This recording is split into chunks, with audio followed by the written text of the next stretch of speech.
जी ਇੱਟਾਂ ਪਾਣੇ ਆ ਬੱਚੇ ਮੇਰੇ 2 ਨੇ। ਉਸ ਤੋਂ ਪਹਿਲੇ ਬੇਟਾ ਮੇਰਾ ਸੀ 6 ਸਾਲ ਦਾ, ਬਿਮਾਰ ਹੋ ਗਿਆ, ਕੈਂਸਰ ਹੋ ਗਿਆ।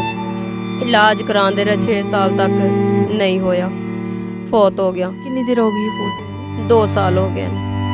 ਹੁਣ ਇੱਕ ਬੇਟੀ ਹੈ ਮੇਰੀ, ਇਹਦੇ ਪਾਪਾ ਦੇ ਪੈਰ ਖਰਾਬ ਨੇ, ਨੋਵਾਂ ਚੋਂ ਰੇਸ਼ਾ ਆਉਂਦਾ ਹੈ, ਕੰਮ ਨਹੀਂ ਹੁੰਦੇ ਕੋਲ। ਕੀ ਮਸਲਾ ਬਣਿਆ ਉਹਨਾਂ ਨੂੰ?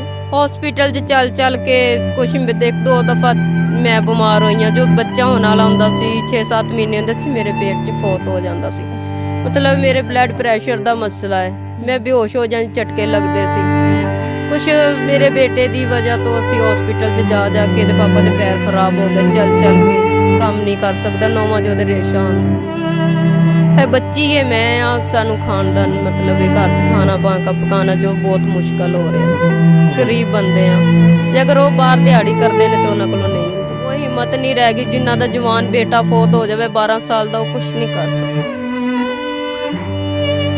ਅੱਲਾਹ ਪਾਕ ਤੁਹਾਨੂੰ ਸਬਰ ਜਾਂਦੀ, ਅੱਲਾਹ ਤੁਹਾਨੂੰ ਸਬਰ ਦੇ ਉਹਨਾਂ ਨੂੰ ਵੀ ਜੰਨਤ 'ਚ। ਬਾਹਰ ਜਾਂਦੇ ਨੇ, ਪੈਰ ਖਰਾਬ ਨੇ, ਪੈਰਾਂ 'ਚੋਂ ਰੇਸ਼ਾ ਵਗਦਾ ਤੇ ਦਿਹਾੜੀ ਨਹੀਂ ਕਰ ਸਕਦਾ।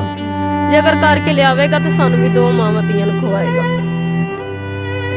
ਪੈਰਾਂ ਦਾ ਤੁਸੀਂ ਇਲਾਜ ਵਗੈਰਾ ਨਹੀਂ ਕਰਵਾਇਆ? ਇਲਾਜ ਆਪਰੇਸ਼ਨ ਕਹਿ ਰਹੇ ਨੇ, 2 ਪੈਰਾਂ ਦਾ ਹੋਏਗਾ, 2 ਦਾ ਕਰਵਾ। ਕੀ ਪੈਰਾਂ 'ਚ ਬਣਿਆ ਕੀ ਹੈ ਜਿਹੜਾ ਆਪਰੇਸ਼ਨ ਬਣੀਆਂ ਹੋਈਆਂ ਨੇ ਤੇ ਸਾਰੇ ਪੈਰਾਂ 'ਚ ਹੋ ਗਈਆਂ ਨੇ, ਪਾਬੇ ਸਾਰੇ ਖਰਾਬ ਹੋ ਗਏ, 9 ਦੇ ਤਰਫੋਂ ਉਹਨਾਂ ਦਾ ਰੇਸ਼ਾ ਜਾ ਰਿਹਾ।